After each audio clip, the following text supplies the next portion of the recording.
ரட்சிப்புங்கிறது இலவசம் தான். ஆனா அந்த ரட்சிப்பை வச்சு காப்பாத்துறதுக்கு பிரயாசப்படக்கூடியவளா இருக்கணும். புரியும்படி சொன்னா, 1,00,000 ரூபாய் உள்ளதான ஒரு செக், ஒரு காசோல அது 1,00,000 ரூபாய்க்கு மதிப்புள்ளது. அது இலவசமா ஒரு ஆள் உங்கள்கிட்ட தந்துட்டார். ஆனா அந்த 1,00,000 ரூபாவை நான் பணமா எடுக்கணும்னா நான் நடக்கணும், பேங்குக்கு போகணும், கொடுக்கணும். அப்ப சில காரியங்களை செய்தா மட்டும்தான் இலவசமா கிடைச்ச 1,00,000 ரூபாய் அந்த காசோலைய நான் பணமா மாத்தி என் வாழ்க்கையில அனுபவிக்க முடியும். அப்ப அந்த ரட்சிப்பு இலவசம், அதை தேவன் தரக்கூடியவராக இருக்கிறார். அதை நிரந்தரமாகவே வீழ்ச்சி இல்லாத விதத்துல வச்சு காப்பாற்ற வேண்டுமே. ஆனால் ஒவ்வொரு ஊழியக்காரங்களுக்கும் சில காரியங்கள் நீங்க செய்ய வேண்டியதா இருக்கு. முதல் காரியம், உங்களுடைய பார்வை நேரானதா இருக்கும், உங்களுடைய நோக்கம் நேரானதா இருக்கணும். யுத்த குதிரைய அதுக்கு ஒப்பிடுவாங்க. அது கண்கள்ல இப்படி ஒரு மறைப்பு வச்சிருப்பாங்க. காரணம் என்ன?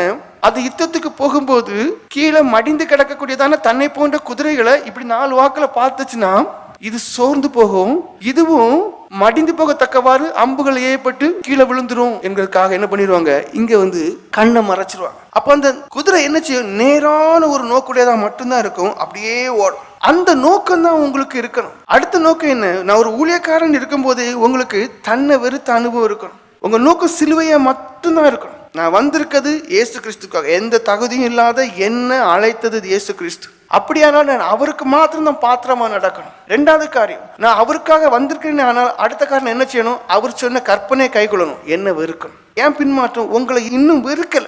உங்க விருப்பத்துக்கு நீங்க உங்களை ஒப்பு கொடுக்குறீங்க, உங்க மனசுக்கு உங்க சரீரத்தை விட்டு கொடுக்குறீங்க, உங்களுடைய மனசு விரும்பினபடி செய்றீங்க, உங்களுடைய எண்ணத்தின் விருப்பத்தின்படி உங்களை நீங்க அப்படி விட்டுறீங்க. அதனாலதான் வீழ்ச்சி வருது. ஆனா உங்க நோக்கு அந்த குதிரையை போல நேரானதா இருக்கணும். எப்பவுமே டெய்லி சிலுவையை தியானிக்க தெரியும். கொஞ்ச நேரம், ஒரு 10 நிமிஷமா அந்த சிலுவையை தியானிங்க. அதை எப்படி தியானிக்கணும்? எனக்காக என்கிறதான் அந்த ஒரு தியானம் இருக்கணும்.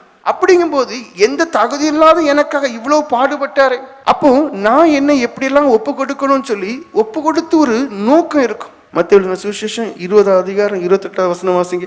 அப்படியே மனுஷகுமாரனும் ஊழியம் கொள்ளும்படி வராமல் ஊழியம் செய்யவும் அநேகரை மீட்கும் பொருளாக தன்னுடைய ஜீவனை கொடுக்கவும் வந்தார் என்றார். பாருங்க, உங்க நோக்கத்தில இருந்து நீங்க மாறிட்டீங்க. நீங்க வந்த நோக்கத்தில இருந்து விலகிட்டீங்க. நீங்க இப்ப போகக்கூடிய பாதை சரியில்லை.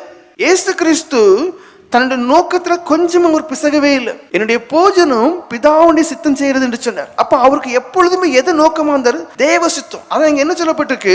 அவருக்கு தெரியுது, நான் இங்க உலகத்துல வந்தது ஏன் காரியத்தை சுகபோகமா அனுபவிக்க இல்லை, மனுஷகுமாரன் ஊழியம் கொள்ளும்படி இல்லை. அப்போ இப்போ உங்களுக்குள்ள காரியத்தை தான் பாக்குறீங்க. ஆனா ஊழியம் செய்யவும் அநேகரை மீட்கும் பொருளா தன் ஜீவனையே கொடுக்கும். இத்த குதிரை தன்னை பற்றி கவலைப்படாது. தனக்கு மேல அம்பு பட்டுருமோ, குண்டு விழுந்துருமோ, அந்த பற்றி யோசனையே இருக்க.